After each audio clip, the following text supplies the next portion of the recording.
Hey, how's everyone doing? This is Melvin Tan from the Melvin Live Show. If you're joining us for the first time, thank you so much for being here with us. And I truly appreciate you taking time to be here. And, it's such a great honor to be able to share with you my strategies, my lessons that I've learned from building this one person 1 million old digital business. And if you are watching from whichever platform that you are, do leave me a comment and let me know where you are from. Right now we have Ashwani, who is from India. And hi, Ashwani. um, Thank you. Thank you for leaving me a comment. Really appreciate you being here itself. Of course, if you have a particular, um, you know, if you have a particular question that you'd like to ask, make sure you leave it in the comment below. So, what we're going to be talking about here today is the question that I get asked quite a fair bit, and the question is, how do I make money from live streaming? And before I get into that question itself, we first need to establish that making money is part of the intent, but that is not the end goal, right? So making money is part of the intent, but it isn't the end goal. And what I mean by that, I'll explain that in a little bit. So if you're watching this for the first time, know that we talked about strategies and more importantly, actionable strategies to be able to help you if you are the ones that are building this one person 1 million all digital business, right? And I'm sharing base purely from my own experience and also in the implementation of my own strategies, and that's how I'm able to share with you here today, right? And so thank you for joining. So let's talk a little bit about the idea of you know how you can make money from live streaming itself. Now, so when you talk about, before that, maybe let me share with you a story. And the story was about me when I was a postgraduate student in the university. And so one day I had this idea, and I was so excited about the idea that I burst into my advisor's office and I told him, I said, "Sir, you know, tell me if this is even possible." And he looked at me like, "Okay, what?" And I say that, you know, is it possible that I could be writing a master's thesis and it is so good that I get awarded a PhD instead? And so he looked at me, he folded his arms, and he said, "Let's go for a cigarette." And so you probably guess the answer. The answer is no, that's not going to happen, right? But in the conversation with me, he wasn't there to embarrass me. He wasn't there to, belittle me. He wasn't there to ridicule my idea. But he told me about this concept of create value, then think about capturing value. Now, you need to understand that, I come from an economics background. So, the idea about capturing value and capturing supernormal profits is something that, as economists, that's something that we are totally fascinated about, right? Because the moment you are able to capture supernormal profits, that means that you are able to do exceedingly well in your business. And that it's by far, the thing that we really, really want to be able to achieve. So back to the story, he said that, well, create value before you capture value. And so he went on to explain to me what was the difference between a undergraduate thesis, a master thesis, as well as a PhD thesis, right? And of course, up until then, I was full of myself and I was just cocky individual, young, brash, and think that I could do anything I want, until he kind of put me firmly on the ground on my 2 feet, right? And so he went on to explain to me that first, you must be able to contribute to the body of knowledge that is really out there, right? You must be able to contribute by looking at what other people have done and what other people have not done, and how you can come in with either a new set of data or the same set of data, but to be able to give it a different interpretation, right? Or to be able to use those data to generate a different set of results. Probably because the way that you write your equation, it's far superior than other people. Or perhaps there is a new methodology that you have developed or you have discovered that now you're applying that methodology to this same set of data and to see whether you are able to arrive at different results itself, right? So at the master's level really was more of contributing to what other people have not done and to be able to use that as a basis for submitting it as a thesis.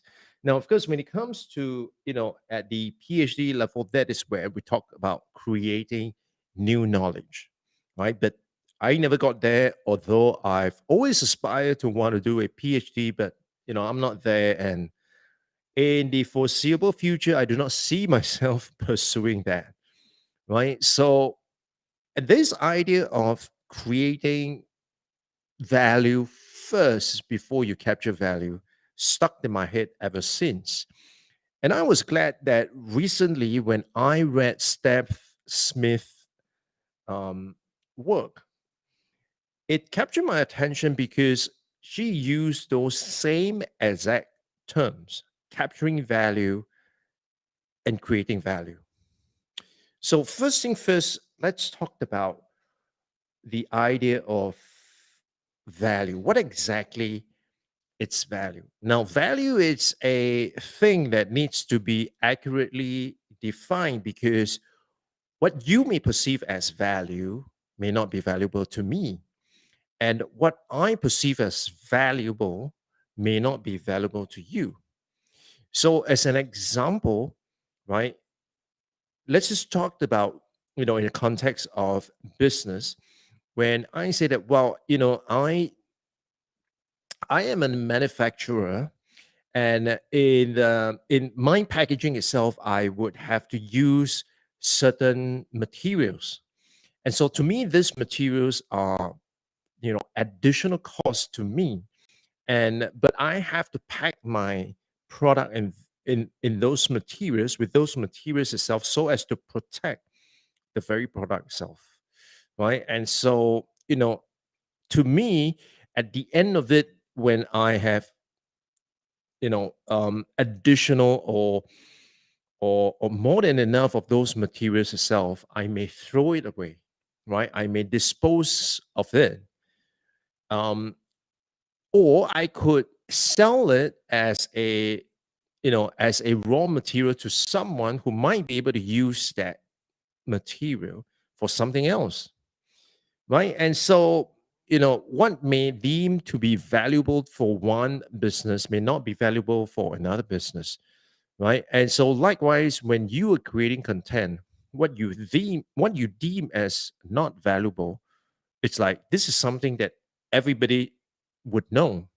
You would deem it as not valuable, but people who are watching your stream, people who are watching your video, they might deem it as highly valuable.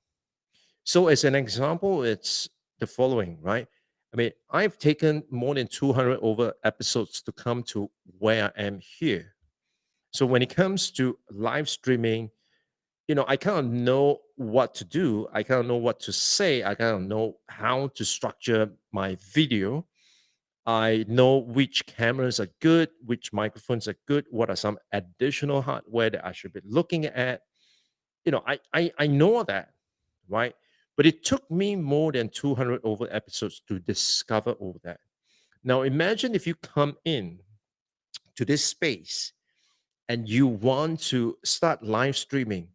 You can of course go through my process of trial and error and trying out this thing, trying out that thing, getting frustrated, wondering how to set all this thing up. Or you can take my template, right? My gear list, my setup list, my setup process, my streaming process. You can use all that and dramatically reduce the amount of time that you will spend in trying to set up something that is decent and it's professional enough and it's good to go. And so, what I'm doing, it may not be valuable to me now that I know all this, right? But to someone like you who is looking to start live streaming and you want to figure a way to do this in a very short period of time, in a compressed time frame, then what I have to share with you may be very, very valuable to you, provided if you value the idea of, I'm going to save time and I'm just going to take your list and I am just going to fly with that. Right. And so that is what we mean by value. Now, value can be, in the traditional sense of business, when we provide value, inevitably we would ask for something in return. And of course, that something in return would usually be in monetary terms.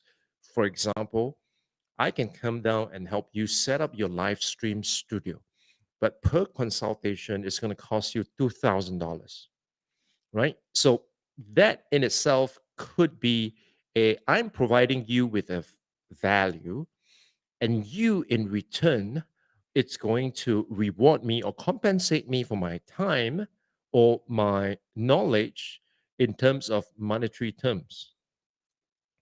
So value could essentially be, in the traditional sense, is that I will not provide value to you unless and until I know that you are going to pay me. All right. So that's one way of looking at it. Now, but in today's context, where we look at value, right? We are not just saying that, oh, not in the traditional sense that, oh, you have to pay me before I would actually provide that value to you. Now, in our context here, and as we talked about yesterday, right, over the idea of risk versus return, where you start providing value, right? You start creating value without an expectation of anything in return. When you do that, and you do that on a consistent basis, and you do that with a level of with a level of work ethics, with a level of professionalism, with a level of quality, with a level of depth, right? When you do that and you are providing value without even asking for something in return, right? That in itself, it's the current model that we're looking at. So 5, 6, 10 years ago, this might even be a laughable thing. Like, why would I want to provide value to someone who I don't even know if they are going to be able to afford my services? I'm not going to do that, right? Um, and so in 10 years ago, that may be something that is laughable, that may be something that is deemed as stupid, but in today's context, that's very, very different, because we are saying that what is it that we can do to provide value for people so that we are able to build a level of personal brand, to be able to build a level of credibility and authority in that space itself, that so much so that we are able to, you know, let people know that whatever we're doing, it's worth the value, right? And so value can be traded, and value can also be accrued, right? So for example, I am going to provide you value upfront. You're going to watch my videos, and if you are building a 1% 1 million or digital business, then watching my video is going to give you the insights, it's going to give you the actionable steps, it's going to give you the strategies for you to be able to do that in a compressed time compared to what I went through. So that is the value that I'm providing. Now, of course, once again, whether you see it as a value or not, it will depend on where is your journey, what is your direction, and what are your goals, right? So that in itself, it's value. So the principle behind this, right, in today's context itself, it's thinking about creating value before capturing value. So, in layman terms, what that means is that first, you must serve the very people who could A, become your evangelists, B, they could become your true fans, or C, they could become your collaborators, right? So, A, they could become your evangelists, B, they could become your true fans, or C, they could become your collaborators. And perhaps there may be a fourth group, that people who will watch you, who will benefit from you, but they may never ever do any business with you. Probably because they cannot afford you, or probably because they do not like you, right? And so that's always the case itself. So that in itself, it's going to look at, creating value and what you're going to do. So the principle here is create value before you capture value. In other words, it means that you want to serve before you get paid, right? So you serve before you get paid, which is essentially we are turning the whole principle on its head from the past, whereby unless I am paid, I am not going to serve, right? Unless I get paid, I'm not going to serve. All right. So why the whole idea of creating value first before you capture value in today's context, right? And so there are three reasons for that. Number one reason is what I call the prisoner's dilemma. Now, the prisoner's dilemma is it's an economics concept in the field of game theory. Now, so in game theory itself, it basically studies the behavior and the risk versus the return of each individual, how they would respond in response to how the other person will respond. So a typical prisoner's dilemma situation is that you have two two convicts or two guilty party that have been caught, and they are both placed into separate interrogation room. And so both of them know that they are guilty, and the police who are interrogating them also know that both of them are guilty, but they have to elicit a confession out of them. And so the situation is the following for any of the prisoners. That's why it's called the prisoner's dilemma. Any of these prisoners, they have basically two options. They could either choose to confess or to keep silent, right? And so, likewise, for both of them, they can choose either to confess or to keep silent. Now, the issue is when one of them confess and the other one keeps silent, and both of them know each other, what's going to happen is that the person who confess is going to get a lighter sentence versus the person who keeps quiet, right? So in the ideal situation where both of them keep quiet, they will both get a reduced sentence, right? Because there is no confession at all, and it's up to the prosecution to make the case to indicate and to convince the judge or the jury that these two parties are the guilty party, right? So if both of them keep quiet, they both get a reduced sentence. But if both of them confess, they actually get a slightly longer sentence than if both of them were to keep silent. However, the issue is if one confess and one keeps silent, then the other person who keeps silent is going to get a way longer sentence. So in classic game theory concept, what it means is that it is optimal for both parties to always confess, right? To always confess. Now, you may say, well, how does this game theory thing, apply to my situation here? So the situation here is very simple, right? I can choose to share everything that I know, right? So if you recall about my value yesterday, I one of the values that I talked about is teach everything I know, share, right? Why? Because I always believe that I'm not afraid of people copying. What I'm afraid is I am not able to keep up with my own level of improvement and innovation. Because if I'm always able to do that, then I am always one step ahead. So the whole idea with teach everything. Now, however, if let's say there are only two parties, right? Myself and someone else, but if the other person choose to keep quiet, right? Then of course, I in this case here, in this context, I am going to get way more benefit than the other person who is keeping quiet because of the fact that he keeps quiet, nobody really knows if he or she is able to do the work.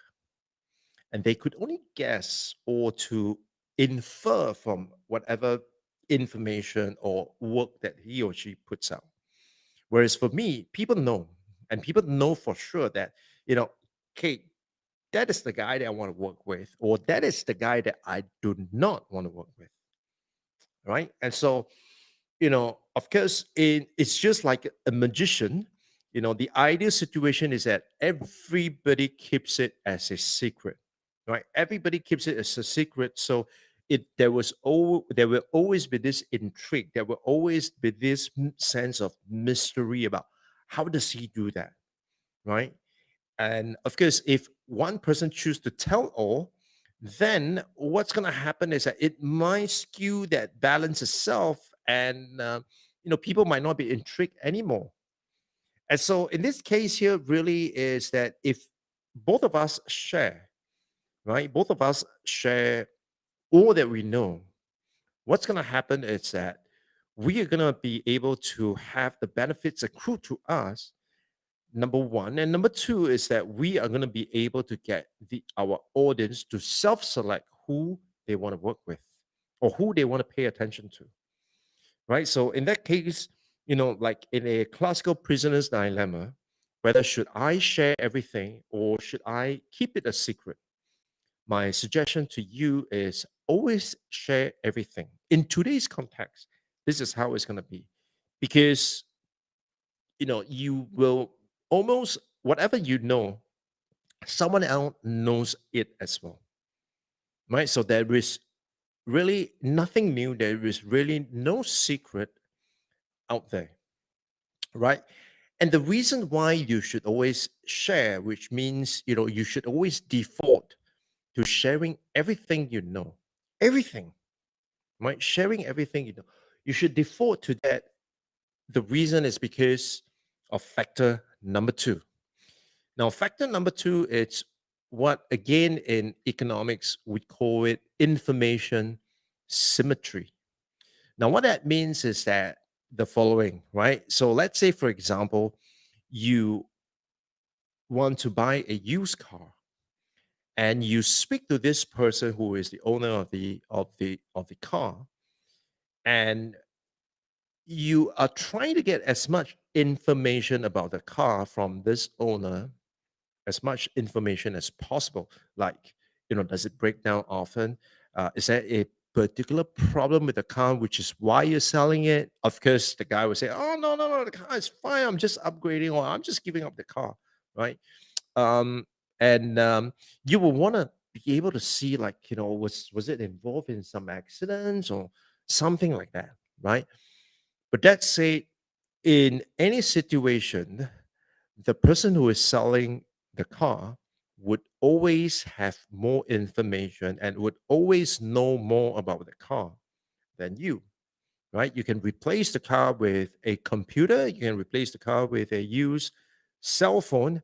The idea is the same. The person who has been using it would know a lot more in terms of history and how it functions better than you, right? And so in a situation, let's say 20 years ago, right? You walk into an electronic store, and you say that I want to buy, I want to buy this machine, right?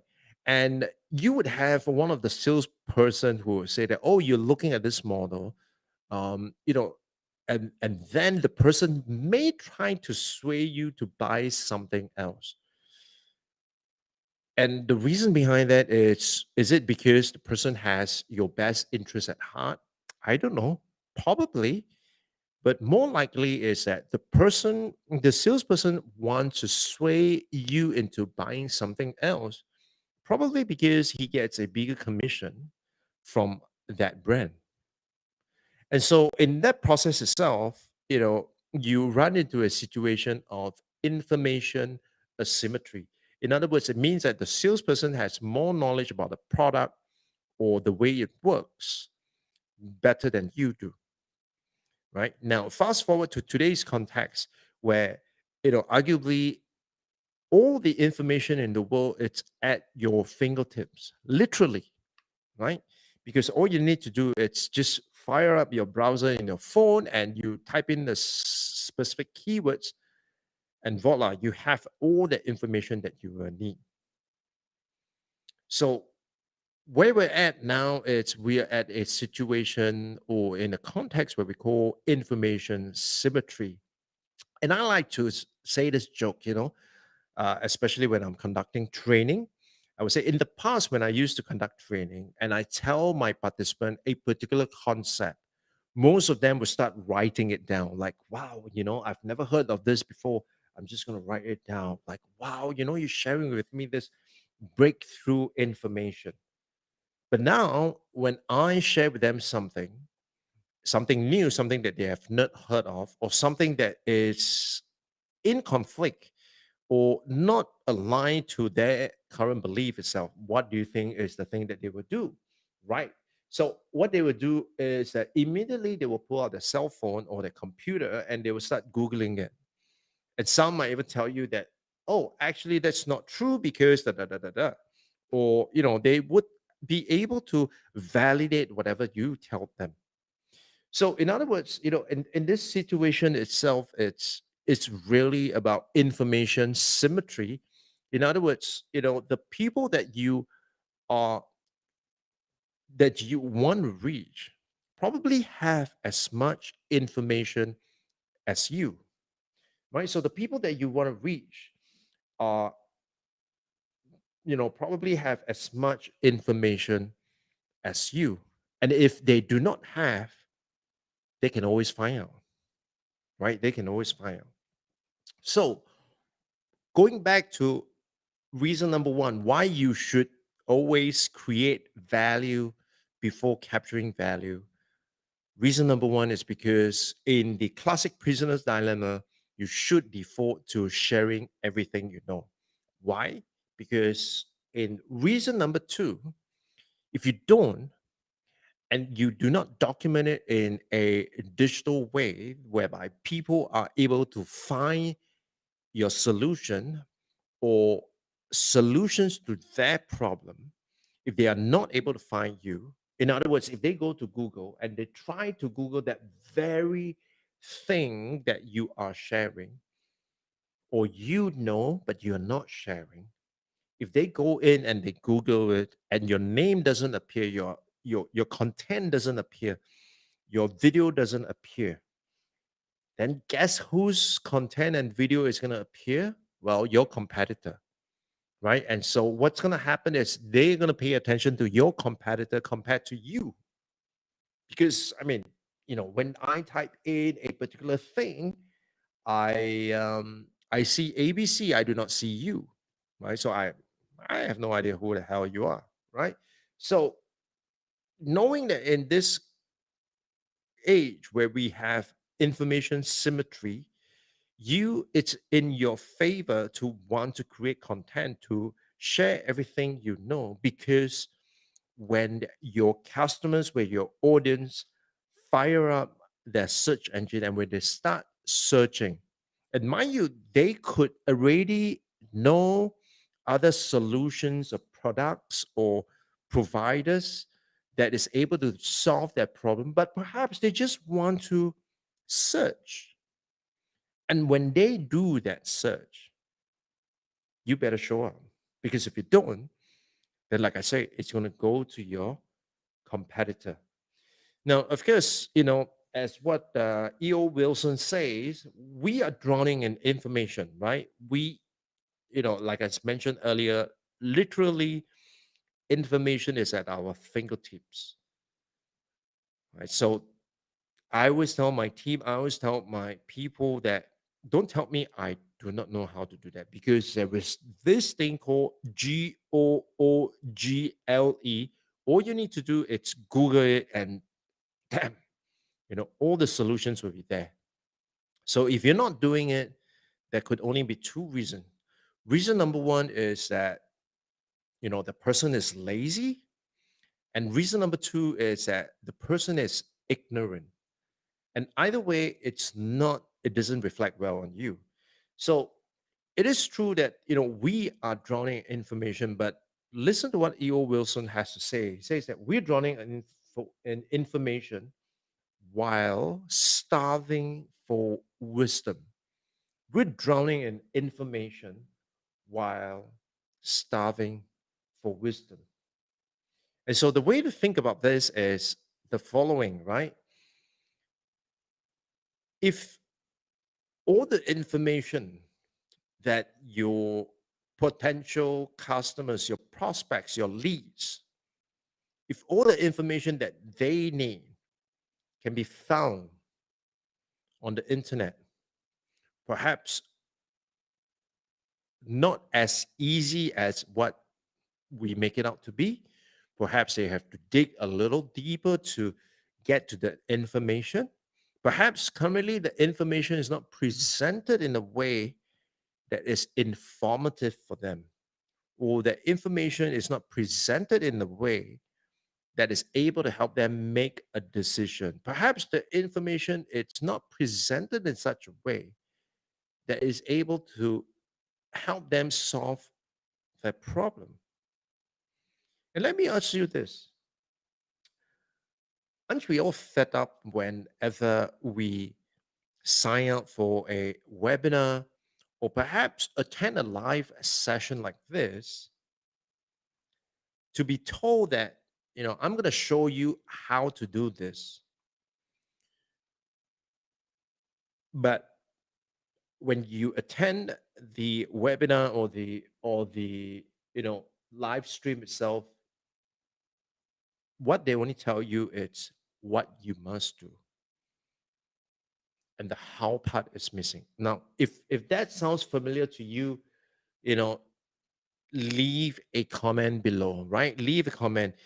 Yes, this sounds familiar to me. Tell me that, right? Tell me, does this sound familiar to you? Because, I am fed up of, being promised of, we're going to show you, we're going to pick, allow you to pick over our shoulder, to pick behind the scene. We're going to put a curtain and we're going to show you exactly how it's done. And it's never quite the case. Even if they show you how it's done, it's probably like just, one third of it.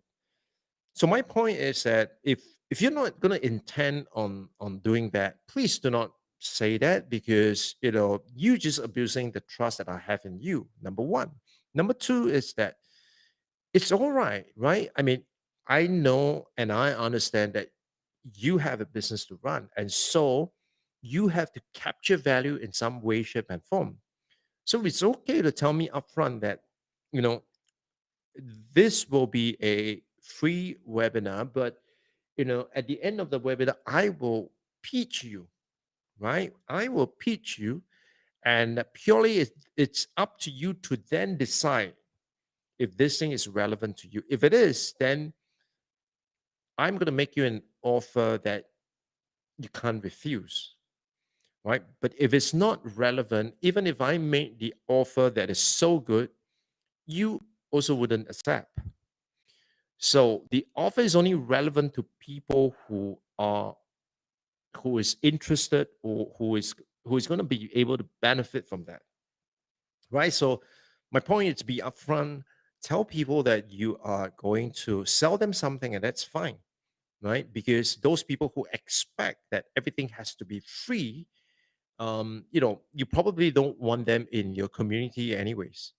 So let's be upfront, all right? So coming back to this, the idea of, if all the information that your leads, your prospect, your potential customer could possibly get their hands on when they go into their search engine, then if you are just going to share what you know, would that just add to another layer, another segment, another video that it's one of the many thousands? And so the way I appeal to you is, if you want to make money from your live stream, then this is what you're going to do. First, you're going to share everything you know. Secondly, you are going to understand that because of information symmetry, it is in your favor to share everything you know, because when they do the search, your results better come up. And number three is, how do you make it in such a way that your content would stand out, that it's going to get people what they want? And this is where my idea of the catalytic course comes into play. So the way I look at it is this. It doesn't make sense if, I tell you about all the strategies and all the tools and all the gear and all the process itself. I mean, you can possibly find it in some other videos or some other blog posts or some other resources. You can find it, right? But what I would want to give you what I call actionable strategies, because these are just not just strategies, not just strategies of you need to start making live videos. I mean, that is a strategy. That is what you need to do. But what I also want to tell you is how you are going to do it. Or at least I'll share with you this is how I've done it. And if that resonates with you, then this is how you should consider implementing it at your end as well. So, my friends, the whole idea behind this is that you want to be able to take that information that you know and convert that into actionable steps for your audience. You want to show them step one, step two, and step three. And sometimes it's just fair enough, it's just good enough for you to be able to just share with them the reason why you should be doing this. So, in a nutshell, before we end this video and to see what questions you have, how do you make money from live streaming?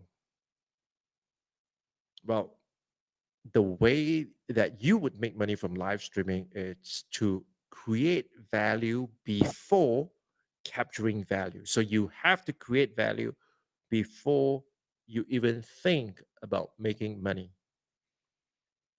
right? That is what you must do.